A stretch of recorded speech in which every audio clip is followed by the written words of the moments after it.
Hello, YouTube. Today is a very interesting day as I've arguably done something quite weird. I've created a My Little Pony Friendship is Magic script, all custom characters for the Blood on the Clocktower game. And we're going to go through this strange game together, is how I actually did this. But if you are just looking to play it, there's a link in the description that has all the files that you need for both PDFs for playing it in person and also the JSON for playing on the online client. But what exactly kicked off this strange merging of two things? Well, Patrick Leder, kind of a one of the great game designers, in my opinion, tweeted this out. Is there a My Little Pony Friendship is Magic set for Blood on the Clocktower? I'm asking for my child, but I'd play it too. And I'm like, I literally have just gotten started creating custom content for Blood on the Clocktower. I've been doing a lot of base 3 stuff, but just recently started out playing with some custom homebrew type things. And I saw this and I go, hang on a minute. I think I do actually know enough about My Little Pony Friendship is Magic that I could actually make a Clocktower set for this, and I felt the calling, I felt the challenge, and so I came in and I worked on it a bit today, and we'll get to have a look at how that went. So the first challenge was I had to create tokens for everything, and as you can see, here's a screenshot of my horrible Photoshop work. So I found it's like a Twitch emote sheet of a whole bunch of the different characters with like different expressions and stuff. Because to make the actual tokens themselves, you will need basically like a headshot of the character, and with the tool that I use, it can flatten it out, and that's why I have erased parts of this to make it a bit more like a vector, so that when it actually loads into the tool, you can get a bit of a better gauge of the silhouette. Which is this. So this is Battlestar Clockticker or something. It's, bloodstar.xyz. But this is a utility that you can use to create custom characters. It's actually a very good utility. The link is up there at the top if you want to check that out for yourself. But I've been playing around with this and it does work really well. But you can see here the exact output of what the conversion to the Clocktower kind of style does look like. That certainly is Twilight Sparkle's outline, and I wasn't super happy with how that came together, so instead I went and created basically some of these are cuts from that emote sheet. Some of them are like official wiki things that I've cut down into a circle. It's not perfect, they're not all super high res. I'm like doing the best with what I have available to me online, obviously, because this is a homemade thing, but I wanted to have real, actual, nice looking characters to help you get along with it. But also, this is our character list, which I did want to talk about. So, picking from the existing IP, I had to figure out the 4 different categories of character to fit into Blood on the Clocktower, which is the townsfolk, the outsiders, the minions, and the demon. The demon I felt was the easiest choice in Discord, because I wanted to keep it relatively accessible to people that hadn't necessarily seen every episode of the show. And so he's kind of like one of the earliest villain types that you do encounter. And then I had figured that something like antagonists and rivals was going to be better fits. So the characters in the rivals category kind of show up and are challenges to the main characters, but are not necessarily villains and can become friends later on, which I felt was a fine pick for outsiders. Like Zecora is the perfect example of the outsider when she's first introduced. Like, oh my god, she's really scary, but she's actually just a friend that they haven't met yet. And then the antagonists are much more of the evildoer category. And then for the Towns Pony, a lot of it was dictated by the emote sheet that I had, but I wanted the main 6, and I wanted the Cutie Mark Crusaders, and then characters like Celestia and Cadence. And I feel like Spike was important to be included in there as well. And so I built out my character list and then imported it all into the tool here. which you can see working out. I'm not going to reveal all of the secrets, but basically you import all of it. You get to type in the character name, you know, upload the little logo, and then type in all the abilities and stuff. And then you go and set up the night sheets, and all that kind of stuff is done. It is a little tough to set all that up correctly, but that is how I built it. And now we're going to get a chance to actually look at what it looks like in the online client. So this is the character sheet. I am in front of it. Let me just slide across the screen real quick. Shoo. Now I'm out of the way. Excellent. All right, over here, this way, is now our character sheet.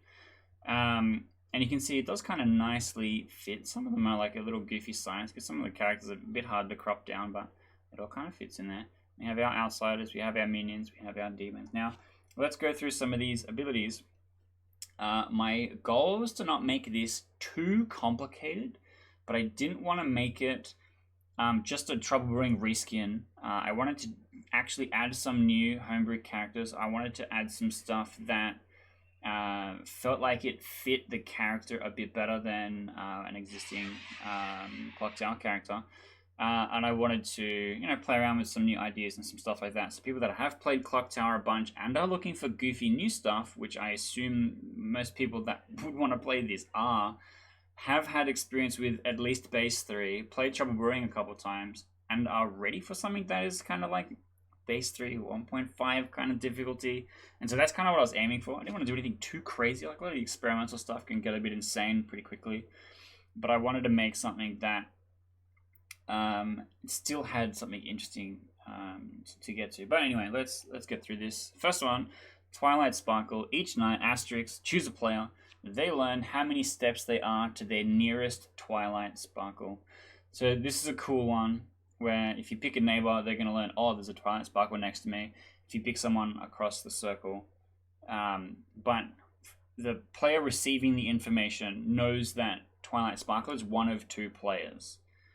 And then ideally the Twilight Sparkle will, you know, go up and confirm. But with stuff like registers falsely, or if they're poisoned, you can give them the wrong number of steps, or you can set up a bluff for a minion by giving the number of steps to a minion or something like that. It gives the storyteller some cool play. But I think it's an effect that doesn't exist in a similar way. It's kind of like the Night Watchman, but creates a 50-50 instead of certainty. But gets to do it multiple times is the upside. So Twilight Sparkle can eventually kind of run the town by having a bunch of people confirm that they are in fact Twilight Sparkle. Unless if the evil team is able to intercept any of that. Which I kind of like. I thought that would be kind of interesting. Next is Rainbow Dash. Rainbow Dash has the Slayer ability. I thought this would kind of like fit kind of nicely with Rainbow Dash's personality, and also being able to still have active abilities, like I'm just adding info characters to the game. Next is Pinkie Pie. So I really wanted a chaos type thing that kind of matches Pinkie Pie's personality like that. So this is each night, asterisk, choose a player. An outsider chosen becomes a townsfolk and gains Pinkie Pie's ability, and then set up text +1 outsider.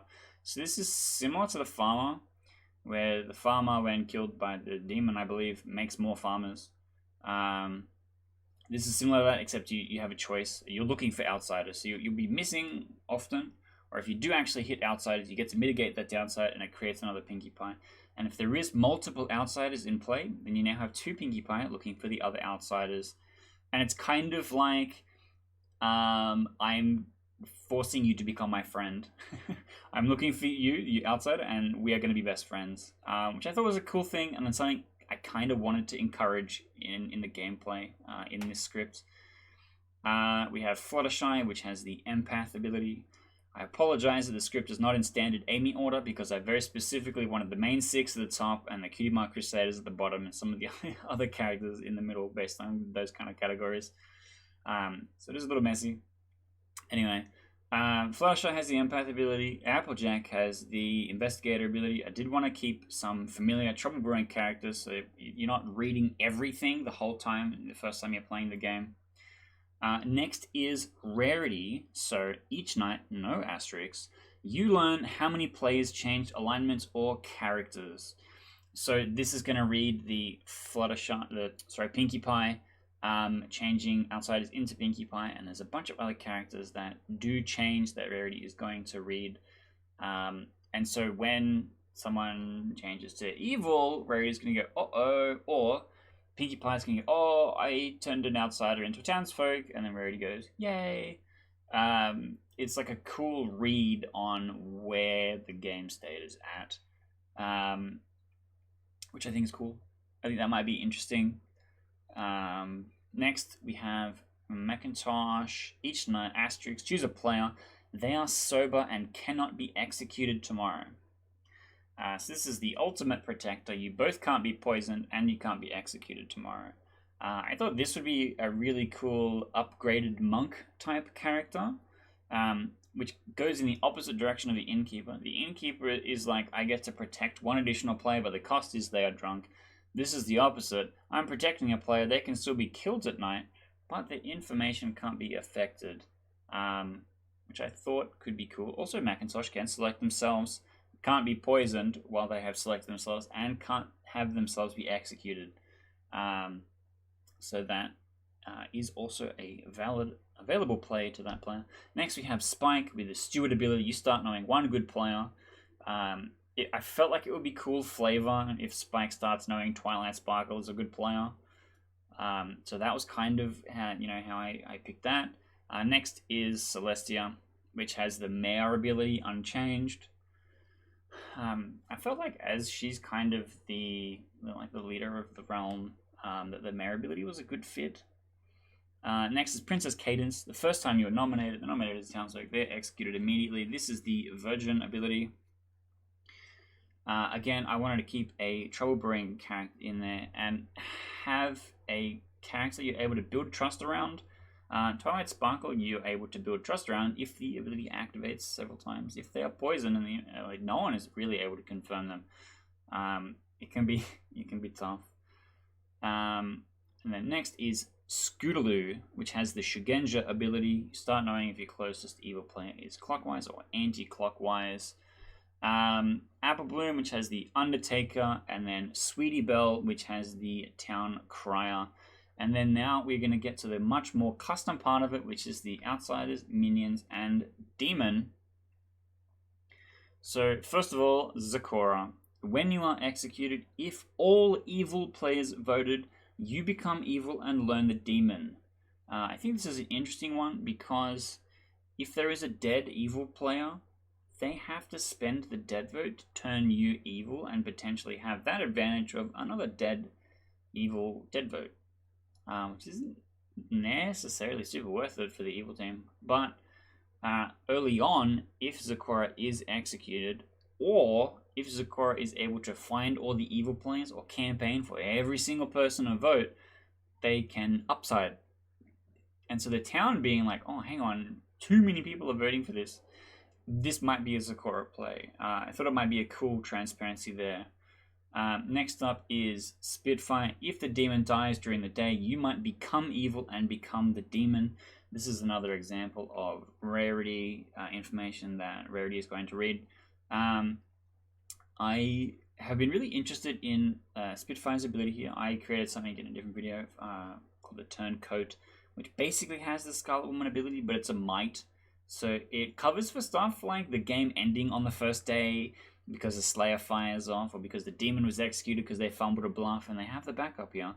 But playing as that outsider that might become evil and become the demon, you're like, okay, I have to play like I will become the demon. I have to come up with a solid bluff. I don't start with any. And I have to try and convince people that I am good so that when I do become the demon, hopefully, I can then carry the game from there. And I felt that was going to be an interesting gameplay pattern, especially for a more advanced player. Next, we have Soren. Once per game at night, asterisk, choose a player. That player, if poisoned, is now sober until death. If not, they are now poisoned. I thought this would be really cool because it's sort of like the puzzle master. We're trying to find out the person that you have drunken, and then if you solve that puzzle, you learn the demon. With this, if you find a player who has been poisoned, you can now sober them forever. If you pick wrong, they are poisoned forever. Not great. Also, Soren can poison evil players. If this becomes an unbalanced thing and a problem, I might change that. I might make it specify a good player, but rules is written, that is how it is currently. And then Trixie is the drunk from Trouble Brewing. You do not know you are Trixie. You think you are a townsfolk character, but you are not. You are in fact Trixie in disguise. I thought that I kind of wanted to keep the drunk character in the game, and Trixie was kind of my best fit as the character to hold that mantle, except like maybe Derpy Hooves was a backup, but I wasn't really sure which one to pick. I liked Trixie better because it fit more with the outsider theme of how I picked those characters. Next is Minions. So we have Nightmare Moon, which has the Devil's Advocate ability and prevents executions. They have a cool bluff in that they can claim to be Macintosh because that also prevents executions. Yeah, it is the same effect. You know, if executed, they don't die. Maybe I should adjust the text on that. But, and yeah, is the Devil's Advocate, which later on, when we get to it, will feed into Discord's ability. Next, we have Tirek. Each night, choose a player. You learn their character, and you may dictate what info they receive. I felt like this would be a really fun character, where you intercept something, you go, oh, that's the empath. Oh, this is what I want them to learn. Because if you pick an empath, and you know who their neighbors are, you can say, oh, a 2. You can say, oh, a 5. You can change it to whatever you think is relevant. And as Tirek, you're going to have a lot of fun in trying to set up a specific narrative and world for the good team to try and unravel, which I thought would be kind of cool. It's like a super poisoner, basically, except it's like really specific. And how well you know the game is how well you'll be rewarded for being able to play this character. Next is Chrysalis. You start knowing one in-play townsfolk. They are poisoned. So this is kind of like a watered down Widow, but the difference is that you're encouraged to claim that character, and just try and have better info than the other person does, because the other one is going to have horrible information because they are poisoned. And your counterclaim, if you have, oh, maybe my info seems consistent, then you're going to be more believed. So I think this is a trickier character to play, but it's not too different from the Barons adding a drunk or whatever, but you additionally know a thing, which could be interesting. And then our last one is Cozy. I think Cozy will be a very fun minion. On the first night, choose 2 good players. They become outsiders of your choice. And in the setup text of no outsiders in setup. So there could be 2 outsiders by default. Cozy will set it to 0, and then Cozy will add 2. This is like a Mega Baron, where you add 2 outsiders to the game, but it's not +2, it's set to 2. So you can't have all 4 outsiders in the game. You can only have 2 maximum. So in a setup that is going to have 2 normally, you are basically just choosing which ones and where. So you could turn a townsfolk into a drunk. You could turn a townsfolk into something like Spitfire, where they become a backup demon, essentially. And that info is going to read on Rarity. So Rarity will wake up on the first night and be like, oh my god, 2 people have changed. I think it's a cozy game. And then finally, the demon. So each night, asterisk, choose a player, they die. Standard. If no one dies each day, a good player becomes poisoned that night. So anytime a kill is protected by Nightmare Moon, by Macintosh, a good player becomes poisoned that night. Which I thought would be really cool, and the town is going to be really stressed to make sure they are getting these executions through, and focusing a lot on what the nominations are or what the executions are.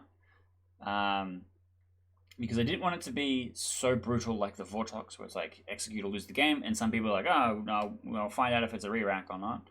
I wanted it to be more like the Sweetheart additionally, but not as crazy as the Nadashi. So you're able to kind of know how much poisoning there is going to be, and it is potentially discoverable. But that is the script. I will run quickly through the night sheet because you can see that I've set that up also. That is all ready to go. All of your setup stuff.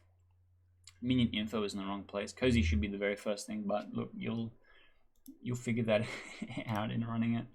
All of this is kind of here. So that's it. That is the My Little Pony Blood on the Clocktower set. Shout out again to Patrick for the inspiration to try this out. And if you are wanting to play this, check out the description. All the download links will be in there. You can grab that one for yourself and try it out either on the online client or print it out and try it in person. If you thought this was cool or you appreciate the work done and you try it out and you play it, do let me know. Get in the comments. Tell me about what the games were like, what characters were broken and need adjusting, because I will happily post updates and stuff if people really are enjoying it. And hit that like button, hit that subscribe button. Big number tells me I'm doing good job, and I want to know I am doing good job. So hopefully you have a lot of fun with this. I'm going to be trying to get this to table and test it with some people. So hopefully we'll see some videos of that. So keep your eye out for that on the channel. Check the Blood on the Clocktower playlist because there's a ton of content in there of playing base 3, of me talking about storytelling and building stuff, building some homebrew stuff, testing some things. So go and check those out. And hopefully we've made something cool here today.